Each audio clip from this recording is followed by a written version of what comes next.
Book title: Prepare Yourself to Excel. Chapter 1. 1. Move ahead, improve, and excel. Now listen to the chapter. Brahm Vidya, divine science of ultimate evolution of consciousness, again and again reminds and invokes the individual self to arise, awake, and proceed on the path of improvement. Every atom of nature is in movement to go ahead. Watch the sun, watch the moon and the stars. All of them are in motion, continuing their successive journeys. They have no respite even for a moment to rest. Rivers are flowing, wind is blowing, plants are growing, trees are producing new fruits. Even the elements of matter, which appear stationary, are moving, though not visibly. The chemicals inside the earth continue to move from one place to other stealthily. The tiny components inside our body continuously take new shapes, undergo new reactions. Grains get converted to flour, flour to bread, bread to waste, waste to manure, manure to vegetation. Thus continues the journey of those atoms. The researchers of particle physics reveal that every electron is in motion, rotating on its axis at a speed of hundreds of miles per second. Every subatomic particles of this world is in motion. In the book Jivana Ki Gudha Gutyan Par Tatvik Prakash, Unfolding the Hidden Secrets and Riddles of Life, I have elaborately explained that life is progressing every moment. Its journeys continue with every birth. The zeal of the jiva, individual self, to continuously march forward along the path of progress is God-gifted. It is the search for unalloyed joy, everlasting beatitude. This hidden force works behind the endless cycles of births. There is no question of getting satisfied with the progress made. The state of the jiva is destined to evolve, to eliminate all shortcomings, bonds, ignorance, and transmute to the preeminent state of God. The evolution of self continues without pause till its absolute enlightenment, ultimate salvation, and unification with Brahm, the omnipresent eternal consciousness force. How can there be any stoppage without achieving the ultimate? Upon achieving some ordinary success, some people might feel satisfied considering that so much has been achieved, and think, why be restless for more? Whatever has been achieved is more than enough, etc. This line of thought, if it leads to dullness or suppression of endeavor, is incompatible with the nature of the soul. It goes against the wishes of God, and it is in contradiction to what is laid out by nature. Man gets satisfied after meals. His hunger gets extinguished. He will not be able to take one sweet ball more if told to. This indicates that the rules of nature in this stage oppose further eating. But there is no such stage for the quest of the inner self to be happier and more successful. Whatever be one's course of life, nobody gets fully satisfied with the success made. Every milestone of progress triggers an instinct to achieve higher. Every awakened mind desires to move ahead further, make more progress. Air that we inhale enters the body. Its oxygen content provides redness and essential energy to blood. Thereafter, that air becomes worthless. The body expels it. That air was very useful when it was breathed in, but after the processing, it lost its utility for that specific purpose. Now, new air is required. Fresh air needs to be breathed in. If we are contented with the past breath and think that only that much air is adequate for us, why take more? Then this thinking will prove harmful. It would hinder the sustenance of life. The same is applicable in respect of progress. The virtuous potential you had earned earlier had strengthened and improved your life to an extent. That potential is exhausted now. The food that was taken earlier in the day, its worth has been used. It has been digested, so new food is required later.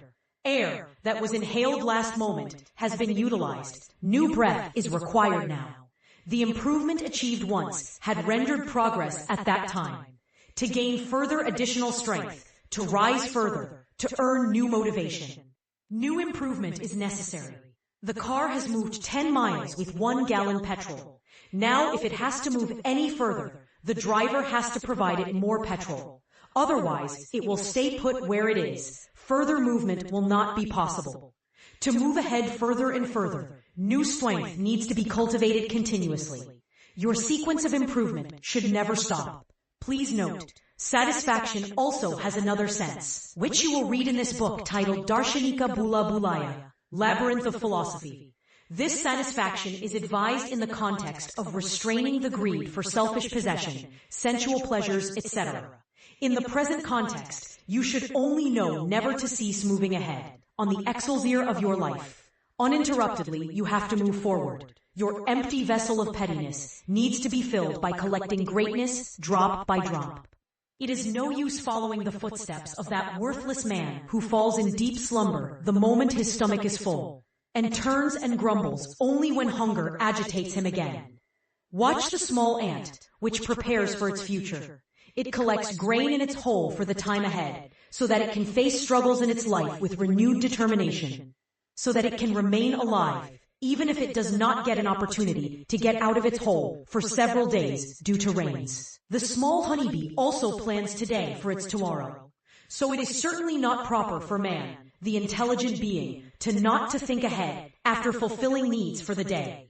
If you intend to tread the path of refinement and improvement continuously in this life and in the lives thereafter, then it is quite essential that you care to organize proper food to continuously gain strength in the journey. Whatever virtuous qualities and potentials you are collecting at present will prove very useful in future. By acquiring them, the journey ahead will progress with greater speed and ease. Supernormal talents and extrasensory potentials, Navanidhi Ashtasiddhis, are attainable by devout yoga practices, yoga sadhanas. Tempted to acquire these riddhi siddhis, many seekers adopt ascetic disciplines and endeavor arduous yoga sadhanas. Warriors embrace the risk of death and march to the battlefields to attain victory. Devotees undertake journeys in the mountains covered by dense forest in their search of divine bliss of heavens. On materialist front as well, people leave no stone unturned to become rich, perform arduous physical exercises to become strong, burn midnight oil in studies to become learned. These examples show that our inner sense renders special importance to the need for improvement and ascent, and we take great risks to fulfill that need and also volunteer to undertake intense efforts. The test of a fake need and a real need is that for anything false or fake, there is no willingness to sacrifice. But for real needs, one would be willing to take pains and sacrifice. If a man fond of films is asked to get his finger cut to see a film, he will refuse as his need to see the film is fake. Such a big pain cannot be borne for it. But if any dear one, like his wife or his son, is trapped in an incident of fire, it is possible that one may jump into the fire to save them, even if it may result in loss of his own life. Which of the needs, to see a film or to save life of the loved ones, is real and which one is fake? It can be judged by the extent of sacrifice one would undertake for its sake. We see that the desire to make progress is so strong in the nature of a man that he undertakes pains and risks for that. This thirst of an awakened soul is real.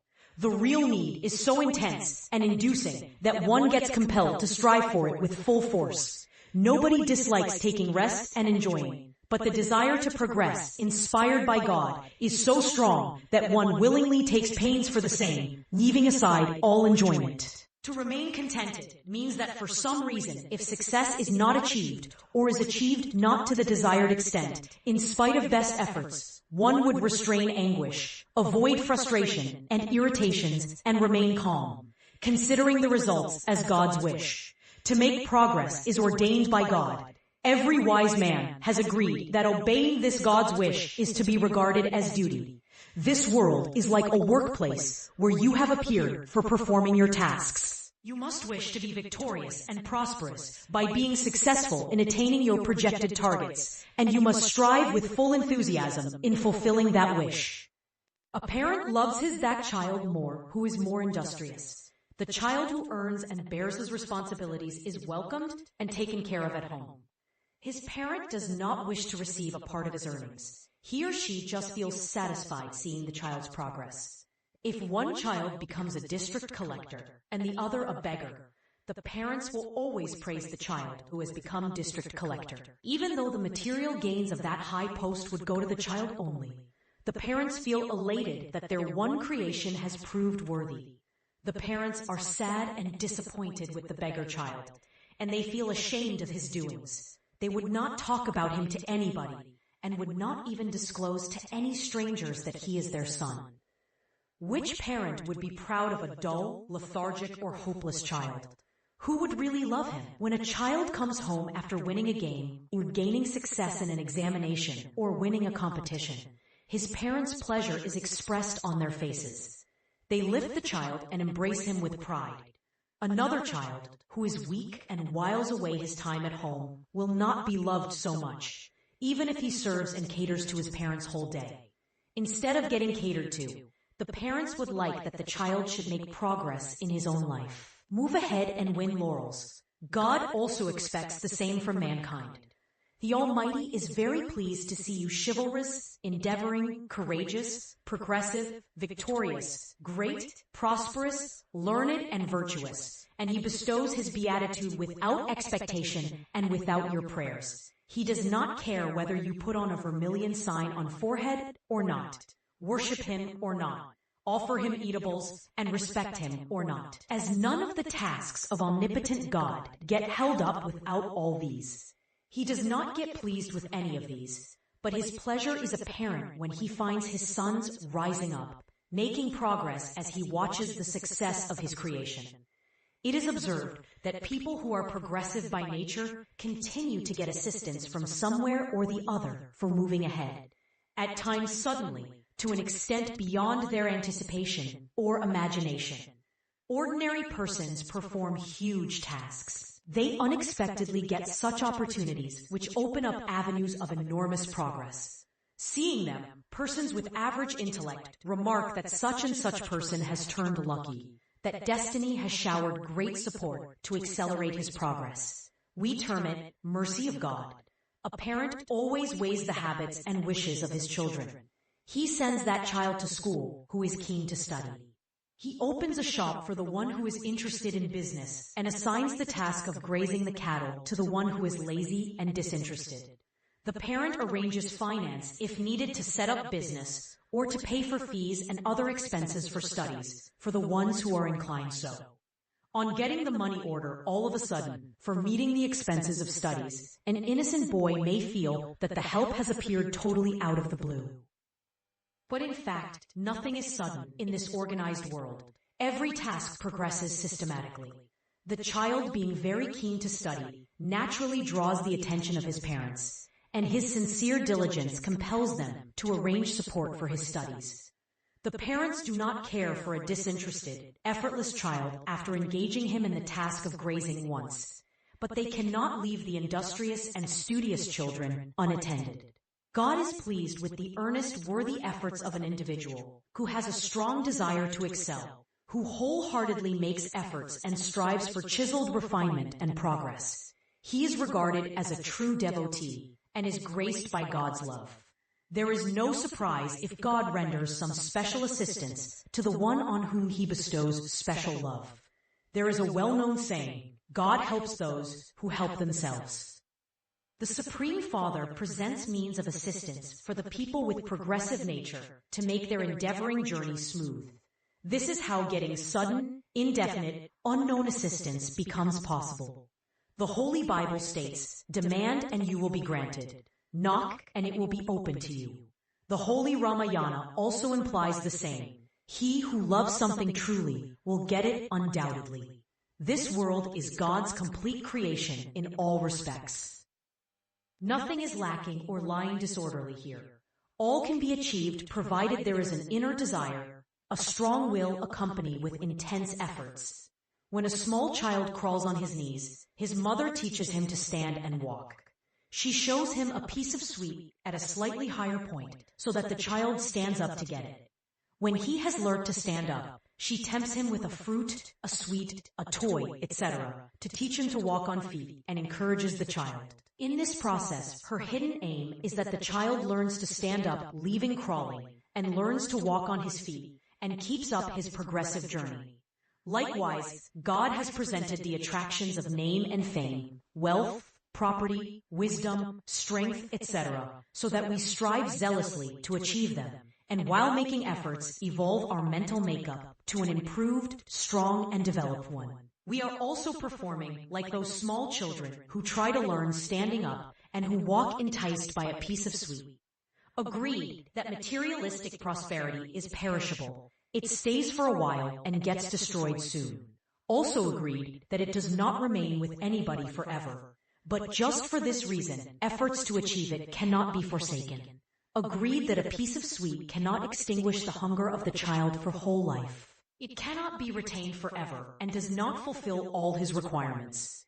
Even then, if the child tries to get it, he loses nothing but gains. He got a small piece, but at least he got something.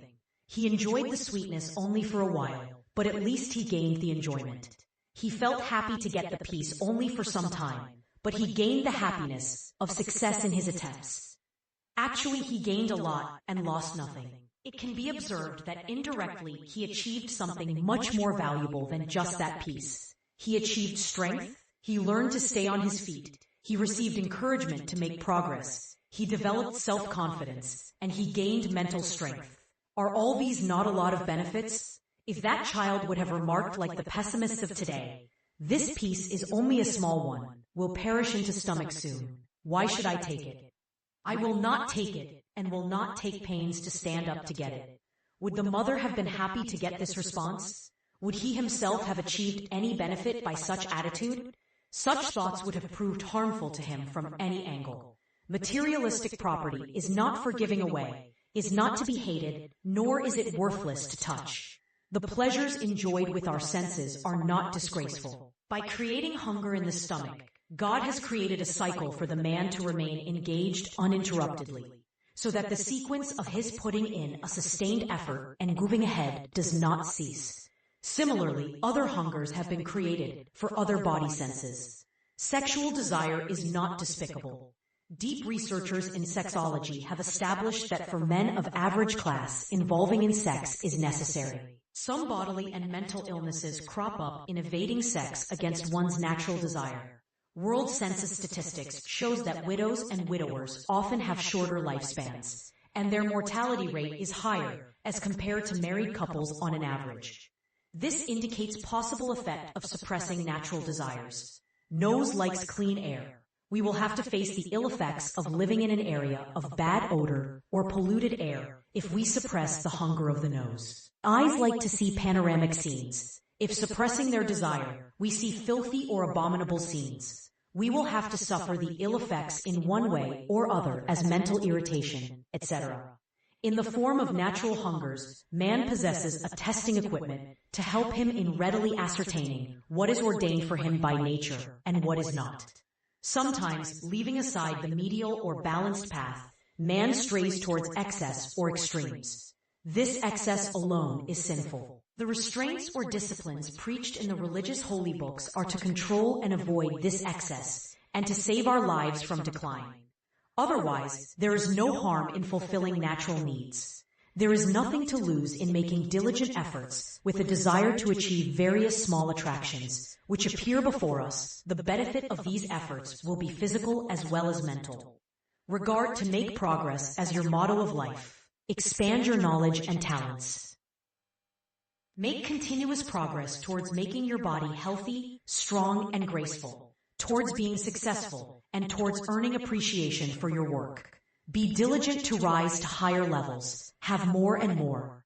Good friends and loved ones, collect flowers of excellence. Endow yourself with good qualities. Increase your self-reliance. Sharpen and enlighten your mind. Increase experience and awaken your discreet wisdom. Do not consider yourself incapable, weak, and helpless. Relinquish the doubts that how can you move ahead towards a higher goal without substantial resources? Remember that the source of strength is not in the resources or external support, but in your attitude, thoughts, and spirit.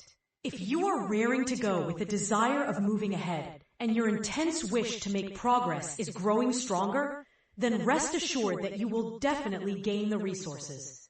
God blesses them who surge ahead with courage. Your parent, the God, likes your efforts, courage, strong wishes, and helps you in moving ahead. The great scholar of nature studies, Dr. E.B. James has established with a lot of data and evidences the evolutionary theory that selecting the most capable is the rule of nature. To protect the one who is strong, it allows many who are weak to perish. Storms uproot the weak trees, but strong trees remain determinedly firm in their place. The weak get crushed in the struggle against disease, poverty, and war, but the strong are able to bear the burnt. Thousands of small fishes lose their lives for sustenance of the life of a big fish in the same pond. Small plants die without food in the process of a big tree getting fed. Numerous vegetation of grass and leaves perish to feed one animal. For the survival of a lion, many animals have to perish. It is a bitter truth proclaiming in its cruel tone that life is a struggle. Only they will survive who make themselves strong in every way. This resourceful earth is for the brave, not for the weak. More precisely, it is the workplace, a gigantic source of opportunities for those who dare.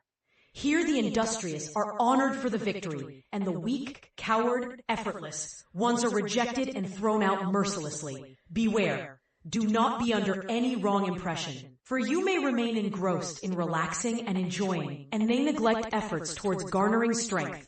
But soon merciless rules of the nature would crush you, finding you weak.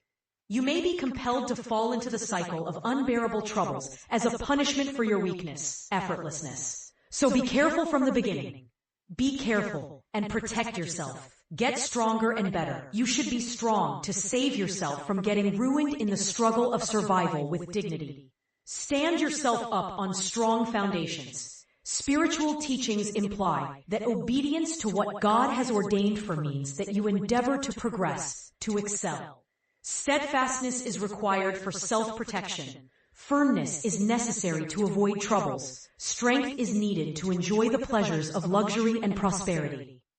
Radiance of personality and self-reliance are prerequisites for constructive altruistic efforts. There is the same call from all directions. Awaken, move ahead, and achieve higher goals. We say that you improve yourself. Follow the great path of soul ascent. Do not pause in your endeavors to find God. Cultivate virtuous qualities and carry on worldly progress to garner capabilities to accomplish the great journey gracefully. Continue your attempts to become powerful, talented, prosperous, great, and revered.